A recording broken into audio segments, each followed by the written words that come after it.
Sir ये painting किसने बनाई हैं और इन पे लिखी हुई जो पंक्तियाँ हैं ये किनकी है सर? जी सर, बताया जाए। दरअसल यह पेंटिंग हमारी एक केंद्रीय विद्यालय मुजफ्फरपुर की छात्रा आरती कुमारी की बेटी आस्था दीपाली ने बनाई है और मेरी ही कुछ पंक्तियाँ उसने इस पर अंकित भी की हैं। आस्था दीपाली आरती यानी अपनी माँ के नाम को बहुत ऊंचा उठाने वाली लड़की है और आरती में प्रतिभा तो है ही और हर तरह की प्रतिभा है। साहित्य की प्रतिभा भी है, व्यवहार भी है उसके भीतर, सामाजिकता भी है और रचनाओं के प्रति एक समर्पण और लगन का भाव भी है। उसकी बेटी मल्टी डायमेंशनल है। वह चित्र इतना खूबसूरत बनाती है, उतना ही बेहतर लिखती भी है और नृत्य जितना खूबसूरत करती है उतना ही बेहतर वह गाती भी है। इस तरह 4-5 कलाओं से उसका लगता है जैसे जन्मना रिश्ता है, जन्म से लेकर पैदा हुई है इन चीज़ों को।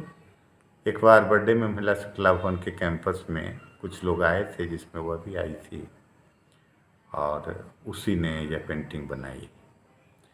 यह एक मेरी लंबी कविता का एक छोटा सा हिस्सा है, लास्ट। उस कविता का शीर्षक है जी जी जी। सुबह होने के लिए। वह हमारे वामपंथ की तरफ रुझान के दिनों की कविता है और धीरे धीरे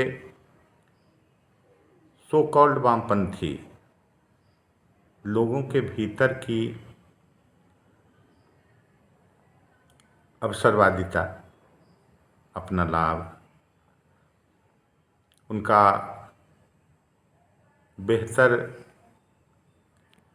वामपंथी की जगह घोर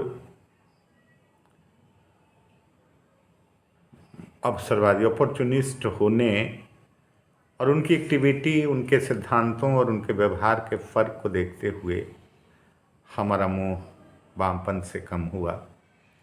हालांकि ऐसा नहीं है कि उससे मुझे कोई नफ़रत है या मैं बिल्कुल उससे अलग हूँ। जहाँ गलत देखता हूँ वहाँ अब भी मेरे भीतर विरोध, विद्रोह की सीमा तक गुनगुनाते हैं। वैसी ही ये कविता है, लंबी कविता है जिसका शीर्षक है सुबह होने के लिए और उस कविता का आखिरी हिस्सा है जिसको उसने इस पेंटिंग में उद्धृत किया है। इस सर पूरे कविता का अगर का पूरा पाठ कविता करें। तो नहीं याद है क्योंकि पूरी कविता तो नहीं याद है क्योंकि बहुत लंबी है, 5, 6, 7 पेज की टाइप में है। जितना याद हो उतना सर आप। हम यही हिस्सा सुना देते हैं जो बिल्कुल। इस पेंटिंग में है।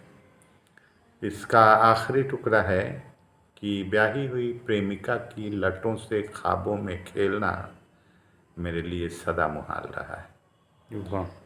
ब्याही हुई प्रेमिका की लटों से ख्वाबों में खेलना मेरे लिए सदा मुहाल रहा है।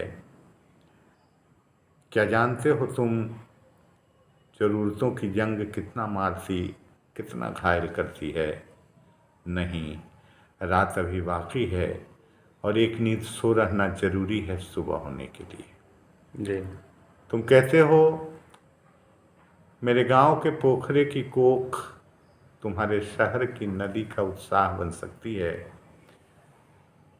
तुम कहते हो मेरे गांव के पोखरे की कोख तुम्हारे शहर की नदी का उत्साह बन सकती है, मगर मैं जानता हूँ समुद्र के फेन और आंसू के नमक का फ़र्क।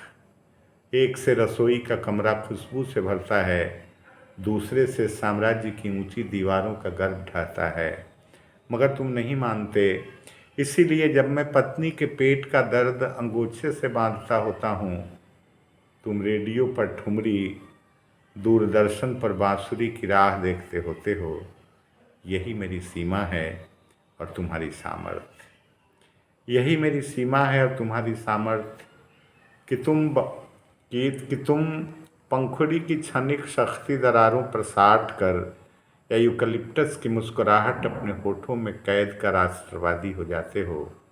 मैं एक पेड़ की उदासी उसी जंगल के नंगे बबूल की कांटों पर टांगता हूँ तो नक्सलवादी। तुम ड्राइंग रूम में बैठकर क्षितिज का इतिहास जांग के पन्नों पर लिख लेते हो। मैं मौजूदा मौसम के पेट पर भूख भी लिखूं तो भू अलग हो जाता है, ख अलग, और जिसका अर्थ कभी भी भूमि, भूमा, खरोंच या खरगोश कुछ भी नहीं होता। न जाने क्यों जब भी होता है भूचाल या खात्मा ही होता है। जब भी होता है भूचाल या खात्मा ही होता है। यह बहुत लंबी कविता है मैं, और मुकम्मल कविता को त्रिविक्रम नारायण सिंह ने पहुंचाया है और इस कविता से उन लोगों से मेरा परिचय करवाया है जो लोग मुझे सदैव नहीं जानते, जिनसे मेरा साना बसाना नहीं हुआ है। सर, इस कविता के एक पैराग्राफ सुनने के बाद मुझे पूरी कविता आपकी जो 5-6 पन्नों की है लालसा बढ़ गई है। मैं चाहूँगा कि अगली वीडियो में, अगली बार जब भी हम मिले तो पूरी कविता बिल्कुल, इसके अलावा आपसे जो मैं सुनूं। पंक्तियाँ होंगी मैं किताब ढूंढूंगा। इन जंगल सी चीज़ें हैं, मैं बड़ा अस्त व्यस्त सा होता हूँ, तो अभी मैं चाहूँ भी तो ढूंढूं देर हो जाएगी। तो फिर कभी इसके शेष हिस्सों पर बात करेंगे। बिल्कुल, बहुत बहुत धन्यवाद सर। Okay, good night.